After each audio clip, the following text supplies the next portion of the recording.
Queridos amigos, con el gusto de siempre les saluda en esta víspera del Día del Amor y la Amistad, la Dama del Abanico. En esta ocasión quiero narrar a ustedes dos historias mexicanas. Una de ellas es muy poco conocida. Se refiere y se remonta a la época del emperador Moctezuma II, que antes de la llegada de los españoles tenía un poder absoluto sobre una gran parte del territorio mesoamericano. Pues bien, el emperador tenía muchas concubinas. Tenían placeres de la mesa. Ustedes saben que emisarios llegaban en carrera de relevos para llevarle pescado fresco desde el mar. La mesa de Moctezuma siempre estaba compuesta por exquisitos y variados platillos de la tierra. Y después de comer, fumaba deleitosamente en una pipa de oro. Pues se prendó de una jovencita, demasiado joven aún para hacerla su esposa. Ella era ingenua, bella, con el cabello negro, largo, sedoso. Pero lo que más amaba Moctezuma de ella eran estas manitas, unas manos delicadas, de dedos largos, de dedos bellos, delicados, terminados en uñas rojas, largas y sumamente elegantes. Era para el emperador un placer ver cómo preparaba diariamente su pipa con tabaco y se la ofrecía.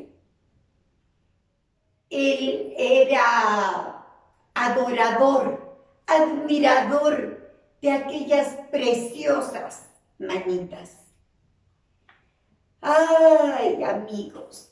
Pero el dios Cupido, que a veces tira las flechas donde no debe y dan en el blanco equivocado, hirieron sin remedio al capitán más valiente de la guardia del emperador y a la bella doncella que le preparaba la pipa para después de sus alimentos. Ese amor fue tan vehemente que aún sabiendo que cometían una traición terrible hacia el que consideraban el hijo de Huitzilopochtli, el heredero en la tierra de su gloria, pues sucumbieron ante su pasión. ¡Ay, ay, ay! Como ustedes imaginarán, no tardaron en ser descubiertos, y el sacerdote que los vio fue corriendo con el chisme hacia el monarca, quien, como ustedes podrán imaginar, montó en cólera, y su sentencia fue terrible: dar muerte a los dos enamorados. Primero murió el capitán de su guardia, a quien ordenó a los flecheros no darle ningún sitio vital para que su muerte fuera prolongada y dolorosa. Se ejecutó la sentencia, y no bien había muerto el capitán, mandó decapitar a la hermosa doncella. Pero ella le suplicó como último favor que la llevara a morir a Tabasco, cerca de donde había nacido. Moctezuma, conmovido y acordándose de tantos ratos de placer que le proporcionaron las bellas manos de la doncella, le concedió su último deseo, pero con una condición: que sus manos fueran cortadas previamente a su decapitación. Ella aceptó su cruel destino, puesto que desde que se había enamorado del capitán, sabía que iba a terminar en dolor y tragedia esos terribles amores. Salió junto con sus verdugos y efectivamente, al llegar a su tierra de Tabasco, colocó sus manos sobre un tronco.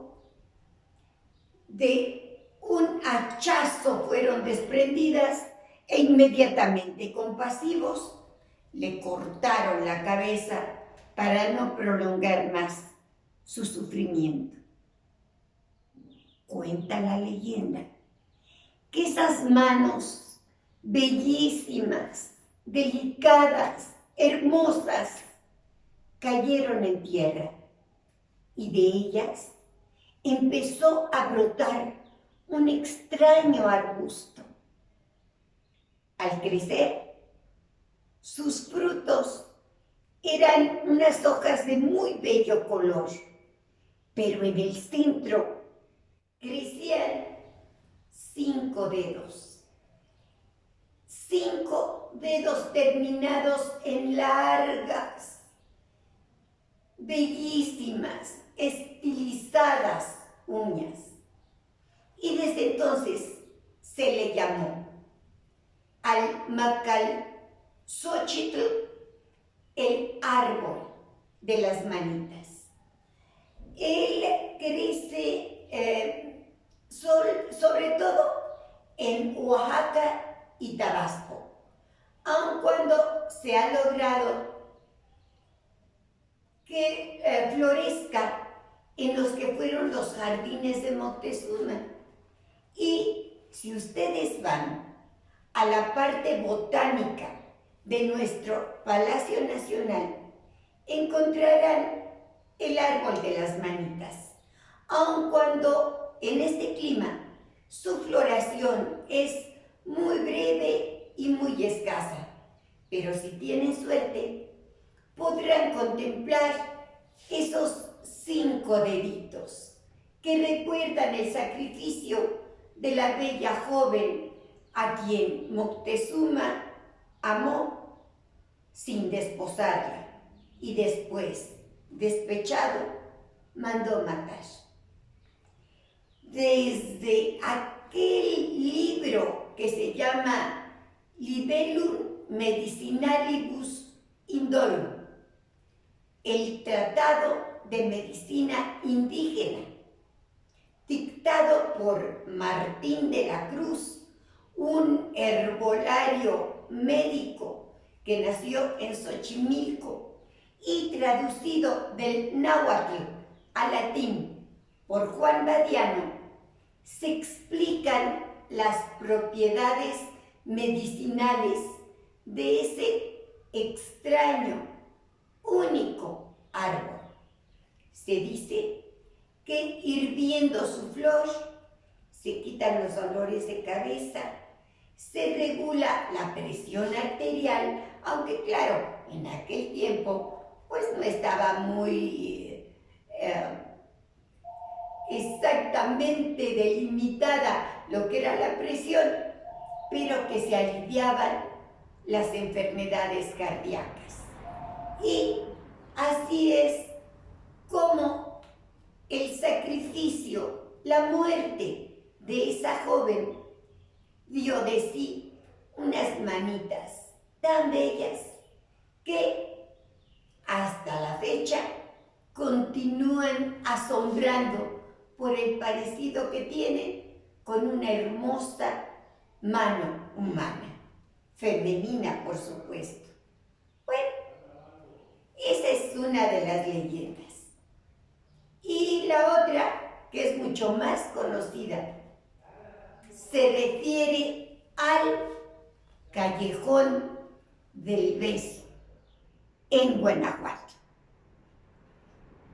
Pero esa leyenda se la referiré en un segmento posterior, ya que el WhatsApp no nos permite prolongar la duración de nuestros videos. Me encantaría que la escucharan también.